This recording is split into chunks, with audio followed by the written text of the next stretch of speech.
ভালো racing club হইতেছে সেইটা যেই ক্লাব সব সময় যারা খেলোয়াড় তাদের কথা ভাবে, তারা একটা ভালো ওয়েদার দেখে ভালো দিনে কবুতর ছাড়বে।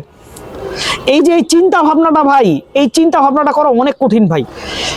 আসসালামু আলাইকুম দর্শকবৃন্দ, কি অবস্থা সবার, কেমন আছেন আপনারা সবাই? আপনাদের সবাইকে আমার নতুন একটা ভিডিওতে স্বাগতম।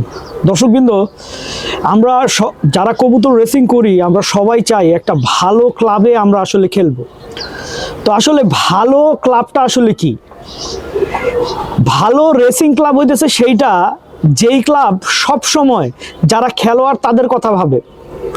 তো আমাদের এখানে নতুন একটা ক্লাব হয়েছে, টঙ্গী পিপলস পিজিয়ন ক্লাব। তো আমি এই ক্লাবটাতে খেলতেছি, আপনাদের অনেকেই বলছিলাম যে আপনারা খেলবেন।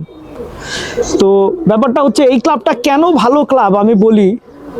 আমাদের একটা 42 কিলোমিটার একটা খেলা ছিল, ঠিক আছে?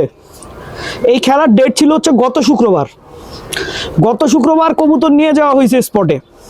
ওয়েদার খারাপ ছিল, ক্লাব কমিটি কবুতর ফেরত নিয়ে আসছে। তারপরে এই শুক্রবার ডেট দেওয়া হয়েছে, আজকে ওয়েদার খারাপ ছিল, তারা কবুতর ছাড়ে নাই, তারা আবার কবুতর রিটার্ন নিয়ে আসছে। এখন তারা বলতেছে তারা একটা ভালো ওয়েদার দেখে ভালো দিনে কবুতর ছাড়বে। এই যে এই চিন্তা ভাবনাটা ভাই, এই চিন্তা ভাবনাটা করা অনেক কঠিন ভাই, অনেক কঠিন। কেন বলি অনেক কঠিন জানেন? কারণ হচ্ছে একটা ক্লাবের একটা খেলা অর্গানাইজ করতে ভাই অনেক কষ্ট হয়, অনেক খরচ হয় ভাই। যারা ক্লাব কমিটি থাকে তাদের প্রচুর সময় দেওয়া লাগে, তাদের ট্যাগ বানানো লাগে, কবুতর সিল মারা লাগে, বাস ভাড়া করা লাগে, বহুত কষ্ট। এবং এই কষ্ট একদিন করার পরে ব্যর্থ হয়ে দ্বিতীয় দিন করার পরে দ্বিতীয় দিন ব্যর্থ হওয়া, তারপরে আবার তৃতীয় দিনের জন্য আসলে যে কবুতর ছাড়বে এই সিদ্ধান্ত নেওয়া খুব একটা সহজ বিষয় না ভাই।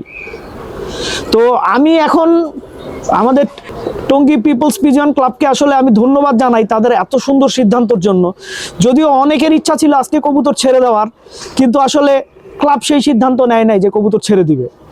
অনেকে আসলে যাইতে যাইতে ক্লান্ত হয়ে গেছে যে 2 দিন গেছি, আবার পরের দিন আবার যাব না, আজকে ছেড়ে দিব। কিন্তু তারপরও বাজে ওয়েদারে ক্লাব কবুতর ছাড়ে নাই।